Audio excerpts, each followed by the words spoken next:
میں آمنہ ہوں۔ زندگی میں سب کچھ پایا، پیسہ، تعلیم، عزت، لیکن جو چاہا وہ کبھی میرا نہیں ہو سکا۔ محبت میرے لیے ایک خواب تھی، ایک ایسی صورت جس کو میں ہر دن آنکھوں میں رکھتی تھی لیکن کبھی چھو نہیں سکی۔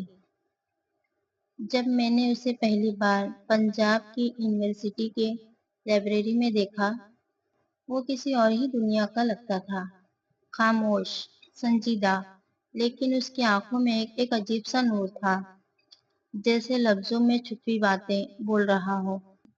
میں نے اس کی کتاب غلطی سے اٹھا لی۔ اس پر لکھا تھا دانش احمد، زندگی کی سچائیوں کا قاری۔ میں مسکرا کر بولی، سچائیاں پڑھنے والے لوگ اکثر اداس کیوں ہوتے ہیں؟ اس نے صرف اتنا کہا، اور جھوٹ میں خوشی زیادہ دیر تک نہیں رہتی۔ بس یہیں سے کہانی نے سانس لی۔ دانش اور میں روز ملتے، کبھی لائبریری میں، کبھی چائے کی ٹپری پر۔ وہ میری ہر بات دھیان سے سنتا، جیسے میری آواز کے پیچھے چھپی خاموشی کو سمجھتا ہو۔ وہ جب اپنی لکھی ہوئی نظمیں سنتا تو مجھے لگتا وہ میرے دل سے لگ گئی ہے۔ کبھی کبھی کہتا، تم میری تحریر کو زندگی بناتی ہو آمنہ، تم نہ ہوتی تو شاید میں لکھنا چھوڑ دیتا۔ میں ہنس دیتی، لیکن اندر ہی اندر اس کے ایک ایک الفاظ میرے دل میں اتر جاتے۔ کاش میں اس سے کہہ پاتی، تم میری ضرورت بن گئے ہو۔ ایک دن گھر میں رشتے کی بات چلی۔ میرا رشتہ میرے چاچا کے بیٹے سے طے کر دیا گیا، وہی جو ہر عید پر آتا، اور میں دل ہی دل میں دعا کرتی کہ کبھی دوبارہ نہ آئے۔ میں نے ہمت کر کے امی سے کہا، امی مجھے کسی اور سے محبت ہے۔ امی نے صرف اتنا کہا، آمنہ ہم بیٹیوں کو محبت کرنے کی اجازت نہیں دیتے۔ محبت تم جیسی لڑکیوں کے لیے نہیں، تمہارا فرض ہے صرف عزت سے گھر بسانا۔ میں ٹوٹ کر روئی، مگر پھر بھی خاموش ہو گئی۔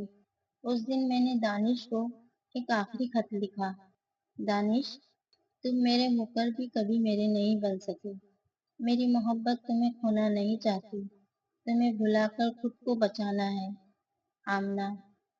شادی ہو گئی، بڑی شادی تھی، مہنگے لباس، قیمتی زیور، لیکن دل میں صرف خاموشی تھی۔ وقت گزرتا گیا، دانش مشہور شاعر بن گیا، اس کی کتابیں چھپتی، نظمیں وائرل ہوتی، لوگ اس سے پوچھتے، آپ ہمیشہ اداس کیوں رہتے ہیں؟ وہ کہتا، میری خوشی کسی اور کا نصیب بن گئی ہے۔ میں چپکے چپکے اس کی نظمیں پڑھتی تھی، رات کے اندھیرے میں روتی تھی۔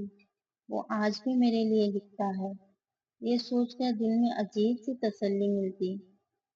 15 سال بعد ایک ادبی مشاعرہ تھا، میں وہاں صرف ایک شاعر کو سننے گئی تھی، دانش احمد کو۔ وہ وہی تھا، وہی چہرہ، وہی خاموشی، وہی آنکھیں۔ جب مشاعرہ ختم ہوا میں اس کے پاس گئی، سر پہ دوپٹہ تھا، ہاتھ میں اس کی ایک پرانی کتاب، دل میں صرف ایک سوال، کیا وہ مجھے پہچانے گا؟ میں نے مسکرا کر کہا، میں تمہارا انٹرویو لینے آئی ہوں دانش، جیسے تم نے کہا تھا۔ اس نے مجھے دیکھا، کچھ لمحوں تک بس دیکھتا رہا، پھر دھیرے سے بولا، اور میں آج بھی تمہاری آنکھوں میں اپنا عکس ڈھونڈ رہا ہوں۔ میری آنکھوں سے آنسو نکل گئے، لیکن ہونٹ پر وہی پرانی مسکراہٹ تھی۔ محبت کبھی ساتھ نہیں چلتی، لیکن وہ کہیں نہیں جاتی۔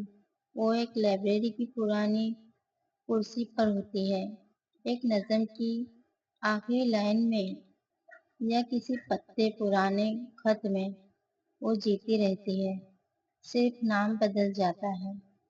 میں آمنہ۔